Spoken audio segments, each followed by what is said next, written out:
양욱 한국국방안보포럼 연구위원, 남광교 고려대 아세아문제연구소 교수 나오셨습니다. 안녕하십니까? 네, 안녕하십니까? 어서 오십시오. 양욱 위원께서 아침에 또 미사일 발사했습니다. 예. 뭐 연일 쏘는군요. 예, 뭐 한 800km 정도 거리를 날아간 걸로 이제 알려지고 있는데 지금 이제 사실 이게 흐름을 봐야 된다는 겁니다. 왜냐하면 일단 오늘이 무슨 날이냐면 KR, 그러니까 키 리졸브 훈련이 끝난 날입니다. 예. 그래서 결국 여기서 북한의 정치적인 노림수를 볼 수 있는 것이 우리가 이렇게 그 무력을 발사해서 핵무력을 발사해서 이 미군을 쫓아냈다. 이런 이제 내부적인 선전이 가능한 것이고요. 그다음에 또 지금 이게 약간 좀 연결해서 바라볼 수 있는 것은 북한이 이제 얼마 전에 왜 대기권 재진입 기술을 한번 보여준다고 이렇게 그 로켓 밑에다가 이렇게 페어링 끝을 이제 이 미사일 그 끝에 덮개를 이제 올려놓고 이제 보여주지 않았습니까? 그렇죠. 사실 이제 이런 것과 연결될 수도 있다는 겁니다. 이게 보통 이제 노동이 뭐 아까 보도에 나왔지만 한 1,300km 정도 날아가는 미사일인데 거리가 한 800km 정도 갔다라는 것은 발사하는 각도를 고각 발사를 했다라는 것이고 보통 이제 이 일반적으로 탄도미사일 발사를 할 때는 자기의 가는 거리에 한 그 30% 정도가 이제 정적 고도가 됩니다. 근데 이제 각도를 올려서 그것보다 훨씬 더 높은 정도의 고도로, 그러니까 예를 들어서 이 미사일이 그러니까 한 1,300 정도 되니까 한 거의 한 400km 정도가 만약에 이 정점 고도라고 한다면은 그것보다 조금 더 높은 고도로 쏘기 위해서 이렇게 고각을 높여서 이제 쐈을 가능성이 있다. 그래서 결국 이것도 어떻게 보면 재진입 기술을 실험하는 것과 일부 관련이 있을 수가 있다는 것이고요.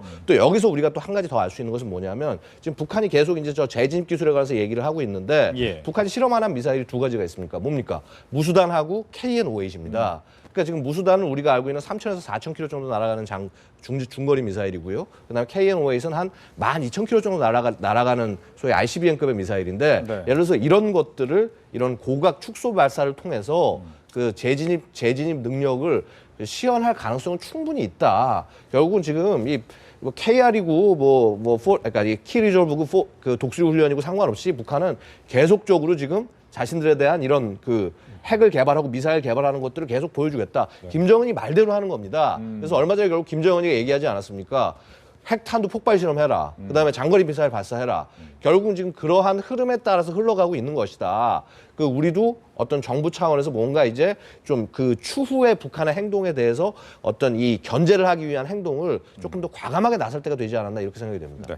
남 교수님 뭐 비슷한 얘기일 수는 있지만 이 도발이 아주 가끔 한다면 상당히 위협적인데 상당히 자주 나오다 보니까 쟤들 왜 저렇게 할까에 대한 궁금증이 생긴단 말이죠. 이 부분 어떻게 보시는지요? 예, 우리 양 의원께서 이제 기술적인 측면에서 자세하게 잘 설명해 주셨는데 저는 아마 정치적인 어떤 그 측면에서 좀 보게 되면은 역시 이제 북한이 지금 이제 한미 연합 훈련이나 또 유엔을 중심으로 국제사회의 어떤 그 대북 제재가 지금 진행 중인데 그것에 굴하지 않고 북한이 이걸 충분히 방어할 수 있는 능력이 있다. 이걸 가지고 이제 보여주려고 하는 정치적 의미도 있고요.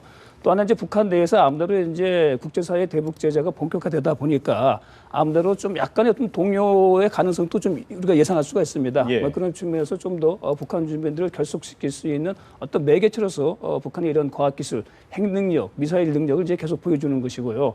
그래서 이건 결국은 이제 아무래도 5월달 당대, 7차 당대까지 쭉 아마 이런 패턴을 유지할 걸로 보여집니다. 그걸 통해 가지고 김정은의 여러 가지 그 군사적인 능력, 업적 이런 걸 가지고 계속 이제 부각시킬 그런 가능성이 이제 상당히 높거든요. 뭐 그런 의미에서 한편은 이제 그 체제 내부 어떤 단속, 또 김정은의 어떤 그런 지도력을 좀 더 고양시켜 나가는 뭐 그런 의미로서 지속적으로 이렇게 보여준다. 또 방금 말씀하신 것처럼 과학기술적인 측면에서는 이제 김정은이 그걸 지시, 명령하게 되면 바로 그것이 이제 어떠한 형태론 간에 이제 나타나기 때문에 이런 걸 통해 가지고 계속 북한이 갖고 있는 능력을 북한 주민들에게 좀 심어주는 그런 걸 통해 가지고 북한 주민들 하여금 상당히 그 좀 자신감, 체제 유지에 대한 또 그걸 통해 가지고 어떤 그런 국제사회의 좀 대북 제재나 또 한미 연합 훈련에 대해 가지고 강한 자신감을 좀 갖게 만드는 이런 어떤 정치적인 의도도 역시 같이 지금 병행해서 진행되고 있다 이렇게 볼 수가 있겠죠. 네, 뭐 지금 들어온 소식을 보니까 이 새벽에 발사한 탄도 미사일이 일본의 방공 식별 구역 내에 떨어졌다 이렇게 얘기가 나왔습니다. 이 부분도 좀 얘기를 해주시죠. 결국 일본의 방공 식별 구역 내까지 떨어졌다는 거는 결국 그 한 800km 날아갔으니까 분명히 그 예를 들어서 북한의 영해 내에 떨어져 있을 수는 없었을 겁니다. 그렇죠. 날아갈 수밖에 없었던 것이고 결국 이러한 부분들 자체가 일본으로 하여금 다시 한번 이렇게 어떤 이런 그 군비를 증강한다거나 이런 거에 대한 좋은 어떤 계기가 될 수 있다 이렇게 말씀을 드릴 수가 있습니다.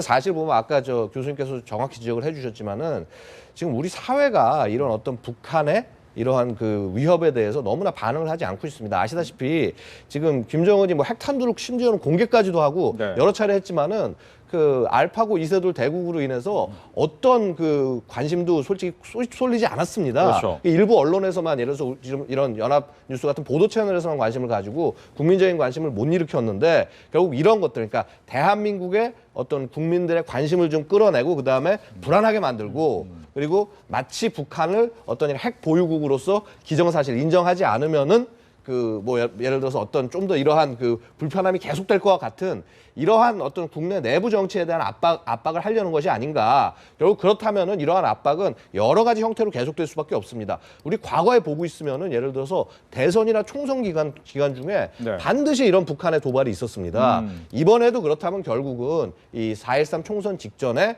이런 관련된 도발들이 분명히 있을 수밖에 없다, 북한 입장에서는. 예. 그래서 그렇게 해서 자신의 존재감을 한껏 과시를 하는 그런 행동을 반드시 할 것이라고 보이고요. 그다음에 지금 이제 오늘 바로 한 가지 힌트가 있습니다. KR이, 그러니까 키 리졸브 훈련이 끝나는 시점에 지금 이걸 한 거 아닙니까? 네. 그렇다면 우리가 또 예측할 수 있는 것은 이 푸어리글, 그러니까 독수리 훈련이 끝나는 시점에 어떤 북한이 이러한 행동을 다시 할 수 있다는 겁니다. 예. 근데 아마도 제 생각에는 뭐 여러 가지 가능성이 있겠지만은 끝나는 시점 정도에 만약에 5차 핵실험을 감행을 한다. 그것도 5차 핵실험 형태가 그 전번에 그 김정은이 자기가 스스로 입으로 얘기했던 핵탄두 실험이라는 형태로 만약에 5차 핵실험을 감행을 했을 때 이럴 때 사실 이제 지금 국제사회가 쓸 수 있는 수들이 별로 안 많아 보이지 않습니까? 그러니까 사실은 쓸 수 있는 수들이 더 많이 있습니다. 얼마 전에 어제도 보면 왜 오바마가 대북 제재 새로운 그 결의안을 오바마 대통령이 얘기를 하면서 예. 그러면서 북한의 인력 송출에 관해서까지 이렇게 손을 대려는 그런 움직임을 보였는데 예를 들어서 이런 것들을 국제적으로 확산을 시키는 그런 어떤 리딩하는 역할을 좀 우리 정부가 하면서 네. 그래서 만약에 북한이 여기서 조금이라도 한 번 더 했을 때는 이제 정말 손이고 발이고 다 잘라내야 된다. 그러니까 예를 들어서 지금 대북 제재 안에도 굉장히 좀 틈이 많지 않습니까? 북한의 생필품이나 이런 부분에 대해서는 우리가 그 다 뭐 예를 들어서 좀 그 어떤 예외적으로 허용을 해야 된다 이런 부분이 있는데 여기까지도 확실하게 끊어버리려는 이런 조치들이 좀 명확하게 해서 국제사회가 이런 북한의 핵 도발에 대한 좀 명백한 가이드라인을 제시해주고 레드라인을 제시를 해줘야 되는데 예. 좀 그런 부분에서 지금은 좀 빨리 움직여야 될 때가 아닌가. 예. 그래서 이 분명히 핵 폭탄을 가지고 그 탄두를 가지고 하는 실험의 가능성은 김정은 입으로 얘기를 했기 때문에 분명히 높고 이것이 예를 들어서 지금 이 기간 동안이라고 한다면은 아마도 KR 끝나는 그러니까 이 죄송합니다. 독수리 훈련이 끝나는 기간에 이것을 터트리면서 마치 이제 우리가 미 제국주의자들을 몰아냈다. 정치적인 선전으로 하고 김정은이의 어떤 그 정치적인 그 승리로 해서 7차 당대회에 실적으로 내세울 가능성이 굉장히 높다는 거죠. 네.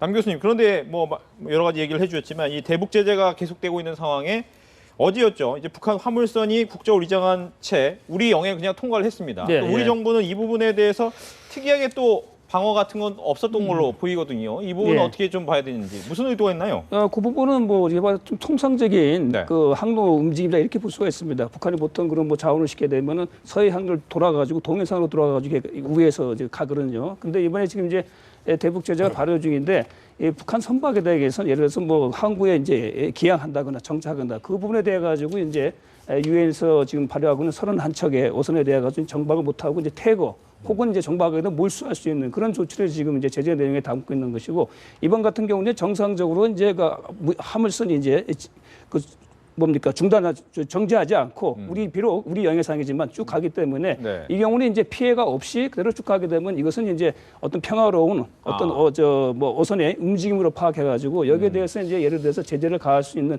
그런 또 명분은 없습니다. 이제 국제 항로상에서 이것을 이제 보장해주는 그런 예. 운행이기 때문에 그런 예. 측면에서 아마 우리 정부가 비록 북한의 화물선이 우리 영해에 들어갔지만은 거기서 뭐 예를 들어서 영해에 들어가가지고 거기서 뭐 수도한다거나 다른 어떤 행동하게 되면 우리 영해이기 때문에 우리가 이렇게 할 수 있는 부분이 있지만 이번 같은 경우는 이제 서지 않고 그대로 쭉 갔기 때문에 그런 의미에서 방금 그 우리가 얘기한 것처럼 이제 무해 해를 끼치지 않고 그대로 이제 선박이 이동했다. 그런 측면에서 이제 별다른 어떤 이건 이제 우리의 대북 그 제재 또 선박에 대한 어떤 그런 그 검색이나 이런 상황에 해당되지 않는다고 보는 것이죠. 근데 제가 좀 한 가지 저는 반론이 좀 있는 것이요. 뭐냐면은 이게 지금 북한의 화물선에 대해서는 우리가 전부 정선을 시킨 다음에 이걸 검색을 할 수도 있습니다. 네. 그리고 예를 들어서 지금 우리 한참 그 훈련이 연합훈련이 계속 중인 상황인데 저 배가 과연 무슨 행동을 할지 어떤 첩부 행동을 할지 뭐 할지 모르는 상황이라고 한다면 최소한 항로를 바꿔라. 우리의 연안이나 이런 쪽에 다가오지 말아라. 이런 권고를 할 수도 있었다라는 것이죠. 그래서 저는 이런 국민안전처의 해경 자체가 어떤 뭐 국제적인 규범이나 이런 것들을 지키겠다라고 하는 그런 방식들은 좋지만은 근본적으로 지금 대한민국이 하고자 하는 그 방향이 뭐냐. 이런 그 어떤 예를 들어서 지금 대통령이 끌고 가는 이런 방향들 이런 것들을 전혀 이해하지 못하는 행동이 아니냐. 저는 좀 이런 부분들이 그 예를 들어서 그냥 법을 지켰으니까 그냥 상관없다. 이것이 아니라 우리가 지금 뭐랄까 국제사회를 이끌어가는 대북제재에서 이끌어가는 국가로서 네. 해경 자체가 이런 저는 북한 선박을 그냥 지나가게 하고 검색도 하나 안 하고 그다음에 우리의 지금 한미 연합훈련이 한참 중인데 영해 근처까지 지나가게 한다. 이거는 있을 수가 없는 일이라는 것이죠. 그래서 저는 이런 부분에 있어서 지금 어떤 지휘부나 이런 부분에서 좀 자성을 해야 될 일이 아닌가 이렇게 생각이 됩니다. 네. 또 한 가지 이제 중요한 것이 오늘 북핵 육자회담 수석대표 김홍균 본부장이 우다웨이를 만나러 갔습니다. 이 부분을 좀 어떻게 보시고 말씀하신 것처럼 이제 중국이 대북 제재에 좀 참여는 하겠다라고는 하지만 과연 제대로 된 것이 나올 것이냐라는 부분에 대해서는 의문을 계속 갖고 있기 때문에 이 부분에 대한 이야기도 같이 해주시죠. 그렇죠. 아무래도 이제 중국이 지금 뭐 적극적으로 이제 참여하고 있는 모양새를 보여주고 있고 네. 또 북한에 대해 가지고 구체적인 조치도 이제 몇 가지 취했지요. 그런 상황 속에서 결국은 한중 간의 북핵 수석 대표들이 만나가지고 대북 공조를 가지고 보다 더 이제 체계적으로 보다 더 강하게 또 정확하게 하기 위한 그런 논의라고 볼 수가 있고 우선 이제 김홍균 이제 본부장이 이제 육자 수석 회담 대표가 된 것이 얼마 안 되기 때문에 네. 어찌 보면 이제 우다위하고는 첫 대면이다 이렇게 볼 수가 있죠. 저번 주에는 이제 아마 미국에 가서 이제 만났고 그런 의미에서 중국과의 긴밀한 대북 공조에 대한 논의를 가지고 하기 위해서 일단 만난 것으로 보여지고 있고요. 그런 점에서 특히 아마 중국에서 예를 들어서 지금 이제 뭐 북한에 대한 여러 가지 어떤 제재를 하고 있지만은 그걸 우회할 수 있는 방법들 아니면 뭐 예를 들어서 민간의 어떤 교역이나 아니면 뭐 생필품 예를 들어서 이제 북한이 빠져나갈 수 있는 구멍 이런 부분에 대해 가지고 아마 중국 측에 좀 적극적인 협조를 가지고 아마 좀 이렇게 요청할 거로 이렇게 보여지고 있고요. 네. 중국도 아마 그런 부분에 대해 가지고 나름대로 뭐 자기 입장을 가지고 설명을 하면서 중국이 지금 열심히 또 적극적으로 대북 제재에 지금 동참하고 있다. 뭐 이런 점들을 가지고 아마 우리가 얘기할 가능성이 있겠죠. 뭐 그런 점에서 기본적으로 이제 한미, 한중 엮어서 이제 한미중 물론 일본까지 포함되겠지만 그런 국가들의 어떤 대북 공조 체계를 가지고 보다도 이렇게 체계적으로 어떻게 공조해 나가는 모습을 보여주기 위한 뭐 그런 또 우리 만남으로 볼 수가 있겠고요. 그리고 또 하나 뭐 중국 입장에서는 아마 뭐 그런 부분도 얘기할 수가 있겠죠. 중국이 최근에 이제 뭐 북한 핵 문제와 관련해 가지고 이제 예를 들어서 뭐 다자회담 꼭 뭐 육자회담이 아니더라도 다양한 형태의 다자회담도 좀 가능성이 있다라고 언급한 부분도 있지 않습니까? 예. 뭐 그런 부분이 아마 중국 쪽에서도 또 얘기할 수도 있고 물론 이제 북한이 핵 폐기와 또 뭐 저 대화를 이제 병행해 나간다는 중국의 입장 그런 부분도 아마 좀 중국 쪽에서 타진할 가능성도 있겠죠. 이제 문제는 이제 중국이 이렇게 제재의 모습은 보이긴 하지만 뭐 얼마 전에 보니까 북한에 있는 인력들이 뭐 제재 전에 들어가기도 했다라고 하는 거 보면 어떻게 보면 필요한 인력이 있거나 필요한 물자가 있는데 과연 중국이 제대로 다 막아줄 것이냐라는 또 우려는 있단 말이죠. 예, 맞습니다. 충분히 그러한 예를 들어서 지금 이 중국의 동북 삼성의 경제와 북한의 경제가 어떻게 보면 어느 정도는 엮여 있는 상황이기 때문에 북한을 강하게 압박했을 때 중국으로서는 자신들에게 볼 피해를 분명히 생각하지 않을 수 없다는 것입니다. 근데 저는 이것보다 훨씬 더 큰 근본적인 문제는 말입니다. 만약에 북한이 지금 저렇게 핵도발대로 다 해놓고 그다음에 이제 7차 당대 끝났습니다. 그리고 김정은이 자기 정치적으로 얻을 거 다 얻었습니다. 그다음에 뻔뻔하게 한국에게 대화하자고 나오는 겁니다. 그리고 그러면서 예를 들어서 핵이나 이런 것들은 그대로 내비두고 다시 대화로 하자. 그러면 중국이 옆에서 같이 그래 대화해야 돼. 너희들 얘기해. 이런 식으로 다시 끌어가고 그럼 다시 소위 말해서 어떤 아무 결과를 낼 수 없는 육자회담의 늪에 다시 빠질 수밖에 없다는 것이죠. 그래서 지금 우리가 예를 들어서 이렇게 어느 때보다도 강한 대북 제재를 하고 그다음에 심지어 중국까지 억지로 동참을 시켜가지고 끌고 가는 이 마당에 그렇다면 북한이 혹시라도 어떤 평화 제스처로 나왔을 때 이것 자체가 저것은 사실 본의가 진심이 전혀 없는 것이다. 우리가 좀 더 어느 정도까지 압박을 가해야 되고 그다음에 이 정도 선이 달성되는 순간 그때부터는 대화선으로 넘어가야 된다. 이러한 기준을 우리 정부가 지금부터 아주 천천하게 논리를 아주 촘촘하게 만들어서 지금부터 국제사회에 제시를 해야 될 때다. 그래서 나중에 북한이 딴소리하고 나오고 중국이 북한 편을 들 때 이럴 때 아 이거는 말도 안 되는 얘기다라고 국제사회 자체가 딱 끊을 수 있는 그런 분위기를 지금부터 만들어야 할 때가 아닌가 이렇게 생각이 됩니다. 네. 교수님 한 가지만 더 질문을 드리면 미국이 이제 강력한 대북 제재, 행정 제재를 또 명령을 내리기도 했습니다. 네. 하지만 현재 상황이 약간 애매한 것이 오바마 2기 행정부가 맞춰가고 있는 상황이란 말이죠. 또 다른 정부가 들어오면 과연 이 부분이 연결돼서 제대로 갈 것이냐 이런 우려도 좀 있어 보일 것 같습니다. 이제 대통령 행정명령이기 때문에 예를 들어서 새로운 행정부가 들어서면 그걸 사실 폐기할 수도 있습니다. 대통령 영역이기 때문에. 근데 이제 오바마 대통령이 발표한 내용을 보게 되면은 그거는 사실 이제 유엔에서 2775 그것에 대한 이제 후속 조치도 있고 또 미국 내에서 상하원을 통과한 대북 제재 법안 이걸 이제 시행 차원에서 이제 그걸 지원해주기 위해서 이제 내용을 발표를 했는데요. 그 내용 중에서 뭐 사실 좀 우리가 주목해야 할 부분들은 물론 이제 북한이 예를 들어서 뭐 사이버 테러나 또 그런 또 뭐 선박에 대한 기존의 제재 내용도 담고 있고 또 하나 이제 북한 노동자들에 대한 그 임금에 대한 그런 부분도 내용을 담고 있습니다. 그 부분이 사실은 뭐 지금 미국이 뭐 미국 내에서 북한 노동자들이 뭐 일을 해가지고 임금하는 경우는 거의 없기 때문에 네. 미국이 그런 걸 뭐 행정명령을 내더라도 실제 실효적인 어떤 효과, 결과는 기대할 수가 없겠죠. 그럼에도 불구하고 오바마 대통령이 행정명령 내에서 북한 노동자들에 대해 가지고 언급을 했다. 이런 부분들은 어찌 보게 되면은 좀 중국이나 러시아 국제사회의 어떤 북한 노동자들의 임금에 대한 그런 관심 또 그것에 대해서 필요하다 그러면은 네. 추가적으로 이걸 가지고 북한에 대한 대북 제재 내용에 좀 포함시킬 수도 있다. 그런 여지를 주기 위해서 그런 것이 아닌가. 실질적으로 지금 이제 우리가 대북 제재가 가장 크게 지금 피해갈 수 있는 것은 역시 그 해외 노동자들이 벌어들인 달러 아닙니까? 네. 그게 지금 우리가 한 5만 명으로 추정되어지고 1년에 한 23억 달러 정도 어떤 노동자들이 이제 그런 임금 수입 외화벌이가 된다는데 그 내용에 대해서도 미국이 필요하면은 좀 추가적인 제재 내용도 그거에 대한 어떤 제재 내용도 좀 담을 수 있다는 여지를 좀 준 것 같아요. 그리고 예. 중국과 러시아에도 그런 전달하는 메시지도 있고요. 실제 그런데 이게 북한 인권 결의안에서는 북한 노동 사항에 대한 얘기가 됐어요. 근데 그건 이제 임금에 대한 제재보다 노동자들의 그 비인권적인 그런 부분에 대해 가지고 이제 초원에서 얘기가 돼 가지고 결의안 내용에 담을까 말까 하다가 결의안 내용에서 담지는 않았습니다. 그러나 지금 이제 대북 제재가 진행되는 상황에서 만약에 필요하다 그러면은 그런 그 노동자들이 벌어들이는 임금에 대해 가지고도 국제사회가 좀 더 공조해서 좀 제재를 가할 수 있는 그런 여지를 좀 줬다. 뭐 그런 의미로 우리가 해석할 수가 있겠죠. 알겠습니다. 이렇게 해서 북한과 관련돼서 두 분의 전문가를 모시고 이야기 나눠봤습니다. 오늘 얘기 잘 들었습니다. 감사합니다.